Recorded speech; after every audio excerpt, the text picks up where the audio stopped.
जय जगन्नाथ सांग मैंने मुझे मो नुआ ब्लॉग स्टार्ट करुच्ची गोटे नुआ रिसिप्ट नहीं कि पोटल कषा प्रथम आम पोटल आलू को एमती साइज करी काटिदेवा तापर कढ़ई बसैवा तेल पकेवा तेल गरम हो सारे पोटल आलू को पकेवा पोटल आलू को भलसे तेल रे फ्राए करिकी भाजीवा जे पर्यंत पोटल आलूटे लाल न होईची से पर्यंत भाजुवा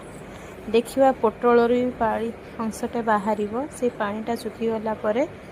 पोटलटा टिके मोड़ी हिला भाया लाल हो जाए भाजिकी भाजी सारा एमती अलग जगह को बाहर करदेवा कढ़ई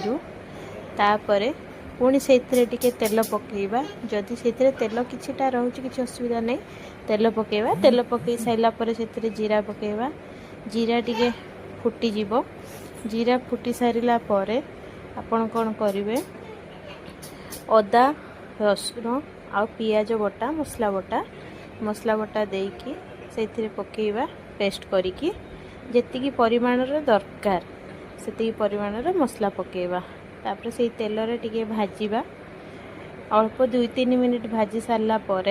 से आपण स्वाद अनुसार हलदी गुंड लंका गुंड लुण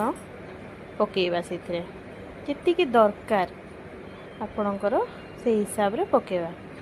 लुण हलदी आ लंका गुंड आपणकर तरकारी मसला विशेष करके मु गृहस्थीर सब जिनस यूज करे गृहस्थीर लंका गुंड गृहस्थीर हलदी गुंड गृहस्थीर तरकारी मसला पकईकी ताकू भलसे भाजी देवा भाजी सारिला परे सेथरे आपन टिके कस्तूरी पत्र पकेवा तापर आपन कटा थिबा टमाटर जेतिकी दरकार खटा बेसी पकेले खटा हो तरकारी तो से एबिका सीजन हिसाब से टमाटो बहुत खटा आसूची मु गोटे ही टमाटर पकेली ताकू भलसे भाजवा देखा कि मसलाटा जिते भाजी सारा से गोटे तेल अंश बाहर से तेलटा जिते बाहरी जीवो ताहले जानिबे मसलाटा हमर भलसे भाजी हो जाइए आम जो भजा होता पोटल आलू से आम पकईकी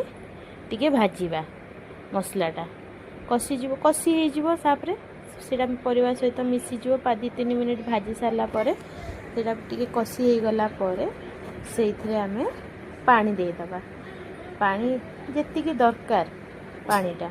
से हिसाब रे आपण पानी देबे पानी हो सारा फुटीज तरकारी सहित